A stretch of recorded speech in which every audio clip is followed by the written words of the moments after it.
Thanks very much, Susan. Yes, it is a fairly momentous day here in Iran. A lot of people out on the streets of Tehran this evening. We've seen huge trains of cars going around the city, people out on the street waving purple balloons and scarves out of the back of their cars. That's the color that President Rouhani's supporters show.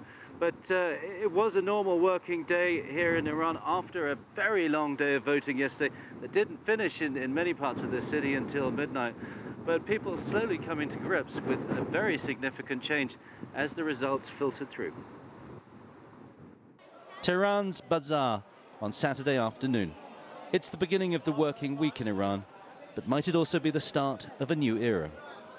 After a long day of voting on Friday that extended to midnight, a clear winner. Today the election begins an era, and I, the president of all the people of Iran, need the help of every single person, even those who were against me and my policy. President Hassan Rouhani had won the election by a landslide and now has another 4 years in power. Good news for the shoppers in the market. Many thought that economic stagnation and unemployment would harm Dr. Rouhani's chances of getting re-elected, but voters were prepared to give him a second chance.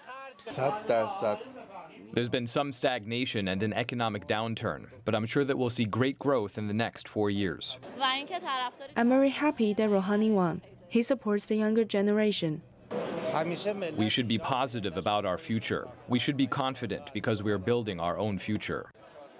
At the Interior Ministry, the official and final result came sooner than expected. In the overnight count, President Rouhani had opened a sizable lead, and as the day began, it just grew wider.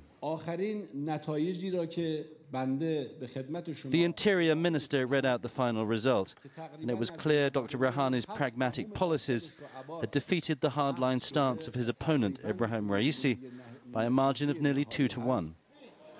That may be hard for Iran's senior clerics to accept, but no one's challenging the result. In fact, President Rouhani's main challenge may come from the old enemy. The nuclear deal, the cornerstone of his engagement policy with the West, could well be challenged by Donald Trump.